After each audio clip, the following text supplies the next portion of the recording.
চলছে বেড়ানোর মৌসুম। বাংলাদেশ থেকে পর্যটকরা যাচ্ছেন এশিয়ার পর্যটনের জন্য জনপ্রিয় দেশগুলো সহ বিশ্বের নানা দেশে। আবার দেশে আসছেন অনেক প্রবাসী।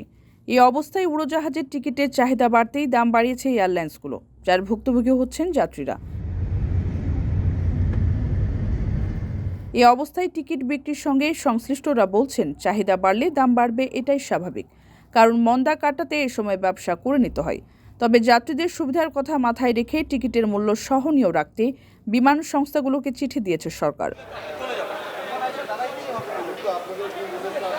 পর্যটন সংশ্লিষ্টরা বলছেন, জুলাই পরবর্তী সময়ে বিদেশ যাত্রায় অনেকটাই ভাটা পড়ে। তবে শীত আসতে না আসতেই সে চিত্র বদলে গেছে। মধ্যপ্রাচ্যের দেশগুলোতে যাতায়াতও বেড়েছে, কিন্তু ফ্লাইটের সংখ্যা কমে যাওয়ায় চাহিদার তুলনায় সিট কমে গেছে। আর এতেই বেড়েছে টিকিটের দাম, যা স্বাভাবিক সময়ের তুলনায় 30 থেকে 40% বেশি। এদিকে টিকিটের দাম বেড়ে যাওয়ায় বিমান সংস্থাগুলো ও বাংলাদেশ বেসামরিক বিমান চলাচল কর্তৃপক্ষ সহ সংশ্লিষ্ট প্রতিষ্ঠানগুলোকে চিঠি দিয়েছে বেসামরিক বিমান পরিবহন ও পর্যটন মন্ত্রণালয়। তবে গণমাধ্যমের খবরে বলা হচ্ছে, এই নির্দেশ মানতে নারাজ বিমান বাংলাদেশ এয়ারলাইন্স। নিজেদের বাণিজ্যিক প্রতিষ্ঠান দাবি করে এই রাষ্ট্রায়ত্ত বিমান সংস্থাটি বলছে, মৌসুমে টিকিটের দাম বেশি থাকবেই।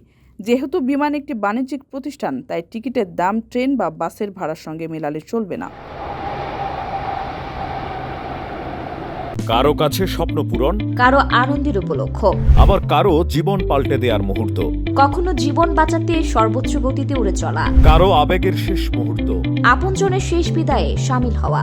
এমন সব ইচ্ছে পূরণে সর্বনিম্ন ভাড়ায় দ্রুতগতির বাহন প্রবাসীর হেলিকপ্টার। আপনার প্রয়োজনে যোগাযোগ করুন আমাদের হটলাইনে।